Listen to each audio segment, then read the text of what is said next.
Kia ora.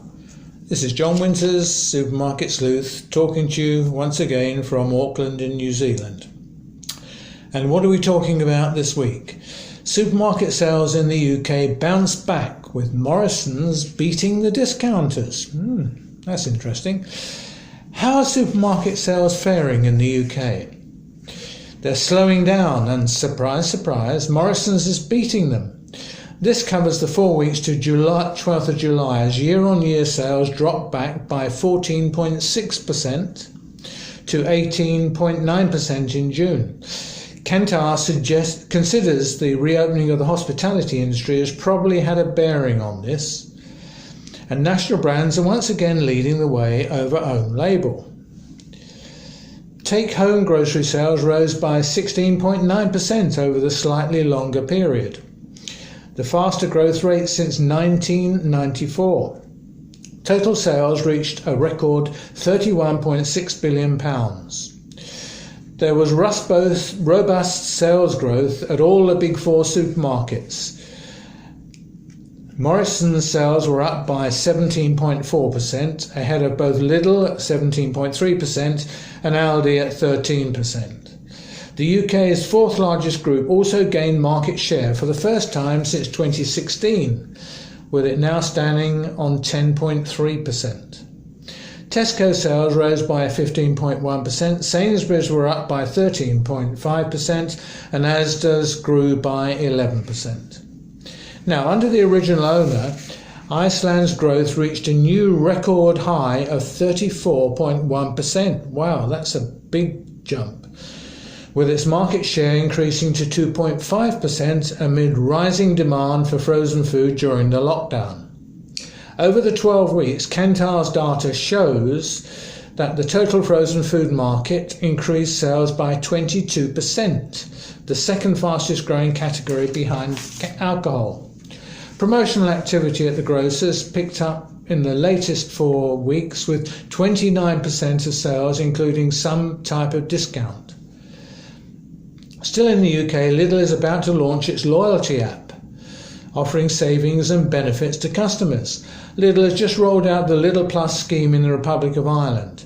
It gives instant rewards with at least €10 off savings each week through a range of discounts on some permanently listed items. After customers have downloaded the Lidl Plus app to their phone, they can activate weekly coupons and scan them at the checkout. The virtual loyalty cards have been launched in Germany, Austria, Spain, Denmark, Poland, the Netherlands and Belgium over the last couple of years. Lidl says it'll be opening one store a week in the UK over the next 6 months across England, Scotland and Wales. The discounter is also to open 100 more outlets in 2021 and 2022 as part of a £1.3 billion investment. Its aim is to have 1,000 stores operating in the UK by the end of 2023. Wow, they really mean business, don't they? Turning to M&S. Its recent investment in improving its food offer seems to have paid off, with the retailer moving into the top 10 of a leading customer satisfaction ranking. M&S claims both 4th and 5th place for its non-food and food offerings respectively. A year ago, M&S Food was ranked in 49th place. So look what a difference it's made, all the changes they've been making in that store. Turning to a prime example of how supermarket sales are becoming blurred in the UK, now you not only can buy supermarket food in the usual places, but in garden centres too. And Dobbies has come back into play. It's to start selling food from Sainsbury's 4 years after the garden centres business was sold by Tesco. Around 3,000 of Sainsbury's own label products will be available in 66 of the group's 68 sites. The range will include ambient, chilled, fresh and frozen produce, as well as other grocery, household and toiletry products. Has Tesco missed a trick with this one? You'd have thought that if anybody's products they were going to sell, it would have been Tesco's. And while we're talking about Tesco, its first quarter figures show a jump in sales during lockdown, with its online and convenience operations doing particularly well. but retail profits for the year will only be in line with the previous period following significantly higher costs relating to maintaining supplies and keeping its staff and customers safe. Over the 13 weeks to the 30th of May, total UK sales climbed 9.1% to £9.91 billion, with like-for-like up a healthy 8.7% after the business benefited from stockpiling early in the pandemic. Tesco saw shopping frequency down 32%, but basket sales up 64%. Growth was most marked in online sales, jumping 48.5% for the quarter as a whole. That's not surprising. Tesco doubled its online capacity during the period and is now fulfilling over 1.3 million orders a week. Now, turning from stores to products, a new paper bottle has arrived in the UK that is said could revolutionise sustainability in the wine sector. Packaging company Frugal Pack has developed a lightweight bottle with several environmental benefits. The packaging is made from 94% recycled cardboard with a food-grade liner to hold the liquid inside. This gives it a carbon footprint 84% lower than a new beer glass and a third less than a recycled glass bottle. Excuse me a minute. Weighing just 83 grams, it's up to 5 times lighter than a normal glass bottle, making it easier and lighter to transport. The bottle's water footprint is also at least 4 times lower than glass and can easily be recycled. Frugal Pack said the bottle was already, quotes, under active consideration by a number of leading UK supermarket chains and hospitality groups keen to promote sustainable packaging. One of my favourite characters as a child is currently being arrested for a special promotion. Who's that? For the first time in the brand's 50-year history, the Captain Birdseye character is being replaced for a limited time by a real frozen food shopper on packs of frozen fingers. Charlotte Carter-Dunn, newly crowned as Captain Charlotte, is to replace the brand icon following a nationwide competition to find a, and I quote, real frozen food hero that uses their freezer in clever ways to trim money off their weekly food budget and save on food waste. And that's good, saving on food waste. Too much food waste there is. The 24-year-old who lives in Gloucestershire took a great deal of time and effort to create her entry photo.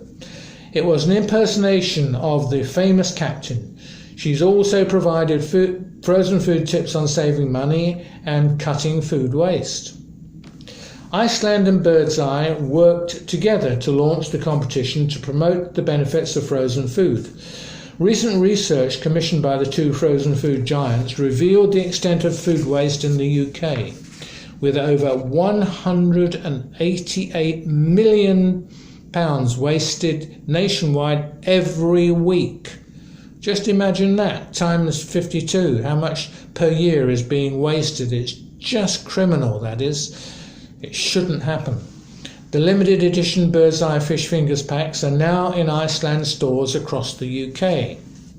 Now finally in the UK, Walmart is resuming talks to sell a stake in its Asda supermarkets. It's confirmed that talks with potential buyers have restarted. Walmart put discussions on hold in April so that management in both businesses could focus on dealing with the pandemic. It revealed in February that it was in talks with possible buyers.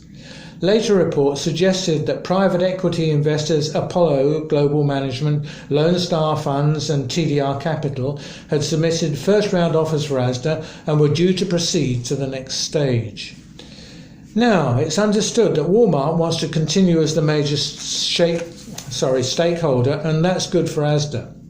That will stop whichever private equity company which wins doing the usual trick of stripping out the assets for a good profit and then selling off the remainder.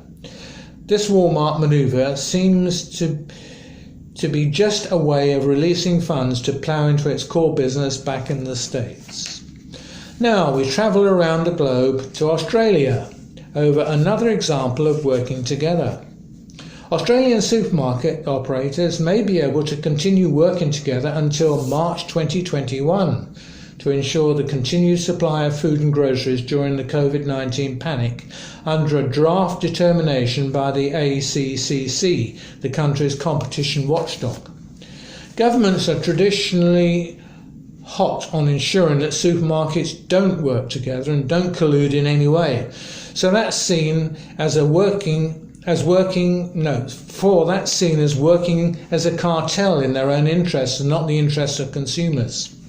The authorisation applies to Coles, Woolworths, Metcash and Aldi, along with grocery retailers whose participation is approved by the ACCC. The draft determination proposes authorisation on broadly the same terms as the interim authorisations granted in March and June, which allow supermarkets to coordinate with each other when working with manufacturers, suppliers and transport and logistics providers. Importantly, the authorisation doesn't extend to the prices of any retail products, which is important. Retailers, suppliers, manufacturers and transport groups can choose to opt in or out of any arrangement. Authorisation covers only the discussions and agreements made at meetings convened by government agencies, including the Department of Home Affairs, Supermarket Task Force and its working groups, and the National Indigenous Australians Agency COVID-19 working groups. The ACCC attends these meetings when relevant issues are discussed. The ACCC will seek submissions on the draft determination. Amazon is set to significantly expand its operations in Australia by opening a major new fulfilment centre in Western Sydney. The 200,000 square metre, state-of-the-art facility is due to open next year. It'll house up to 11 million items and will see staff work alongside the online giant's most advanced robotics technology to deliver, and I quote there, what they say, a smarter, faster and more consistent experience for its customers. Robots will help speed up the processing time of orders by moving shelves to workers, saving them time on stowing items for sale and picking products for orders. This will cover all the items as Amazon sells there, so will clearly have an impact on supermarkets' online businesses. Now, on the subject of Australia, and this is quite funny, this one. In August, a robot vaguely resembling a kangaroo will begin stacking sandwiches, drinks and ready meals on shelves at a Japanese convenience store in a test its maker Teleexistence hopes will trigger a wave of retail automation.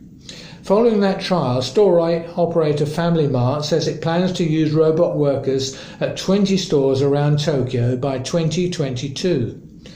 At first, people will operate them remotely until the machine's artificial intelligence, that's what we call AI, can learn to mimic human movements. According to Teleexistence rival convenience store chain Lawson is deploying its first robot in September. Well, that's it, folks, for this week. You can find me on Facebook under Supermarket Sleuth and Checkbook, on YouTube, on the Supermarket Sleuth channel, and live on New Zealand's Magic Talk Weekend Live radio show every Saturday at 10:45 a.m. To listen, check what time it's on in your part of the world and go to magic.co.nz and click on top at the top of the page. Right, everybody, that's it for now. Have a great week and I'll be back here next week. Bye for now.